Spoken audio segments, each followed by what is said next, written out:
Howdy YouTube, this is James. You'll have to forgive me if I'm like a bit lower energy today, a little bit below the weather, my eyes are a little droopy. It's kind of late. I worked pretty late today and I'm a little tired, but I still thought, I'm going to get something out every day for the next 30 days, and I had a topic planned and everything, so yeah. But the thing I wanted to start with is I promised you guys a cat, a beautiful, beautiful cat, the most adorable kitten in Taipei. His name is Chairman Mao, and here's a little sneak preview.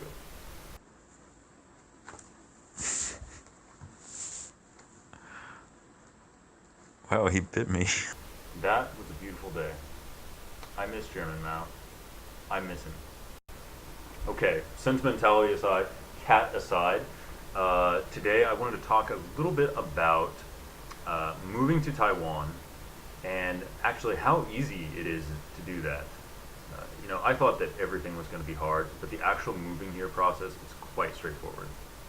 The first thing you're going to want to do, no matter what, is get one of these, and I will hide the part of it that is my specific thing, and I don't know what this is, but we'll try to get some focus on this. You can see this person has filled out his or her registration in the Republic of China, Taiwan. The bearer is limited to those who are nationals without registered permanent residence. So I am not a permanent resident. I don't have really any kind of residence. I sit here as a tourist in my apartment. And this is legal because I do visa runs. I actually talked to the very person who gave me that form about it, and he seemed totally nonplussed. So great, good. As far as I'm concerned, that's awesome. But I thought I would share a little bit about that process. So as I said, the first thing you want to do is go get one of those things. As it turns out, this is very, very easy. There's an office, it's in, I went to the one in Taipei, kind of near Chiang Kai-shek Memorial Hall, and the whole process took half an hour. More than half of that was like waiting and filling out the form, and then more than half of what was left was just waiting for him to fill in the form and like chatting with him for a minute. And he asked me questions about what I was doing here, that sort of thing. I told him I was going to buy an apartment and do visa runs. Didn't care. He was totally nonplussed. So you're not doing anything shady if you come here with location independent income and you just keep doing visa runs. Like, they're cool with it. At least that's my perception. Certainly nobody has ever implied to me that I ought not do that. So they're pretty friendly about the whole thing, and that is a very painless process. Getting a bank, finding a bank that will let you have an account, that is a painful process. And I got an account with Union Bank. Yeah, you can see it. And that's because they're the only ones who would give me an account. They were pretty cool about it. Some drawbacks: I don't have online banking. I can't do automatic transfers, so I have to go in and like tell them to pay my rent every month. Yeah, they really wanted a Taiwanese phone number, and those are a little hard to get. If you want to come here, I recommend looking up someone who can give you a SIM card, like looking up a cell phone provider who can give you a SIM card, and buying the phone in America or wherever your origin country is, and bringing the extra phone here. Make sure you have a phone before you land, and then get a local SIM card with a phone number. And you can find them all over the place. My phone is the one I used. And if you do that, then you're going to be pretty set, because once you have that phone number, you'll be able to use it everywhere. So after you get a bank account and a phone number, the next most obvious thing to do is get an apartment. Forgive me while I rummage.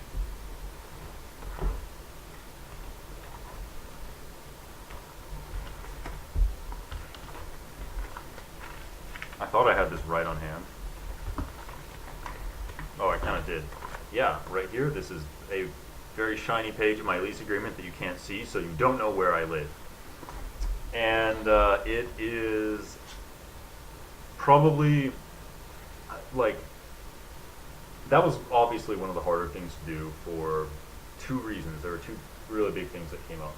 First of all, my Chinese was really bad. I feel like I could blunder my way through it now, with Google Translate. I'm pretty confident in it, that kind of thing.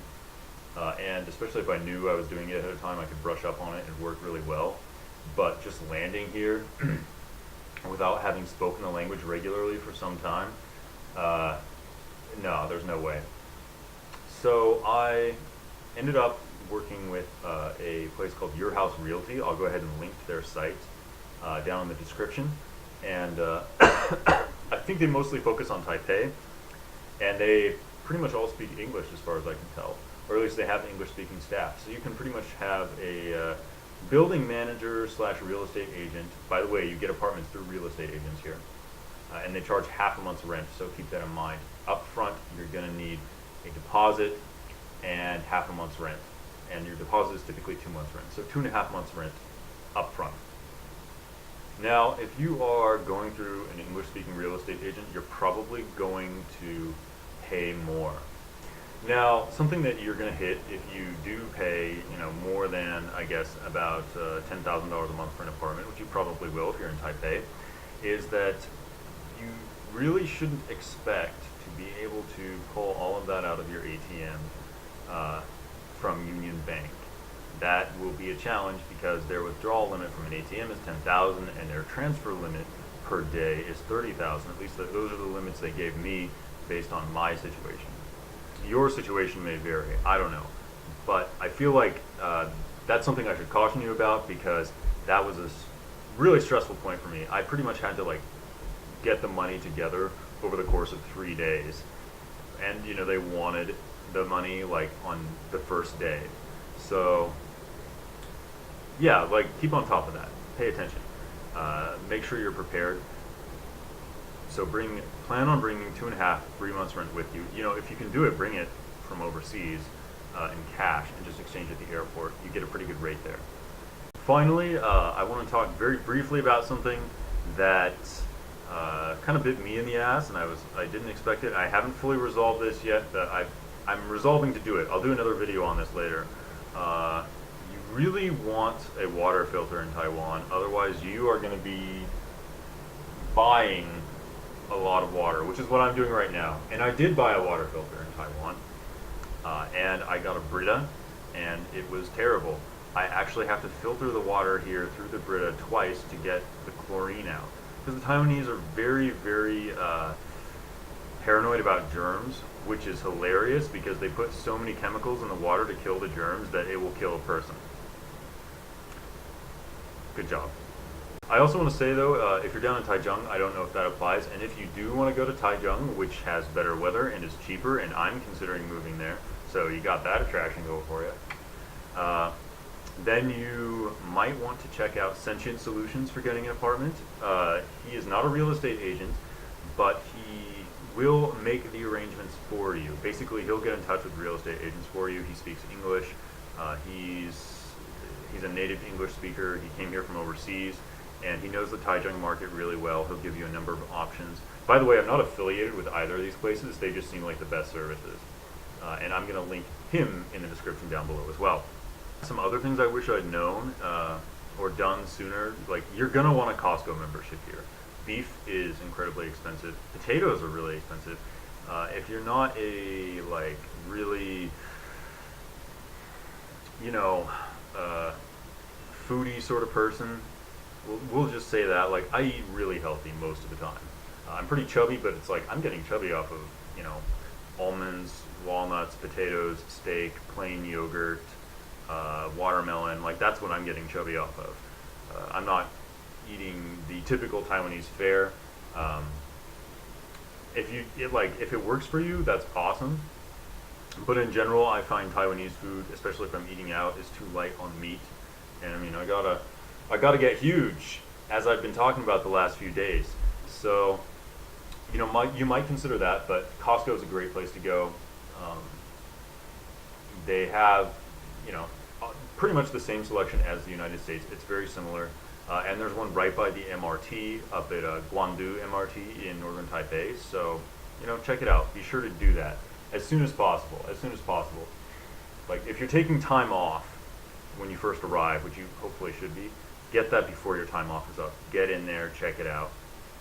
Alright, that about covers what I wanted to talk about today in this particular video. I might expand on a few of these topics, like I might do a whole finding a water filter that actually works adventure into a nearby department store. That's an option. I kind of want to do this thing where I want to do like a compilation of adorable cats and pets in Taipei. I think that'd be really cool. So if any of you have any adorable pets, or you know people who have adorable pets, like send me a video. I'd love to put one together. I don't know. I'm a sucker for that sort of thing. So as I promised, you're gonna get the full feature-length video of me playing with the beautiful and majestic Chairman Mao. And this is the last you'll be seeing me today. So, take care. Oh no, he's going away. Ah! Oh, he actually caught it this time. Oh, he's getting good. Look at that. He's perfecting his skills as a hunter. But he would be dead now if this were an actual animal. Look at it, just getting him in the face again and again. He can't stop it. He's powerless.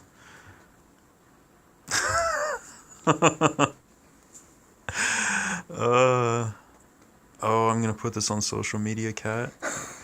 You're gonna be embarrassed forever when you grow up. You're gonna be like, why did you do that to me? Embarrassing me in front of all my friends.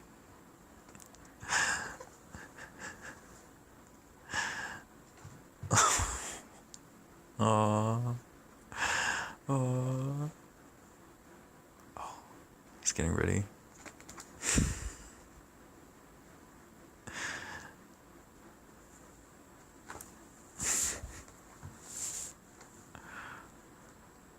Wow, he bit me. I could feel that.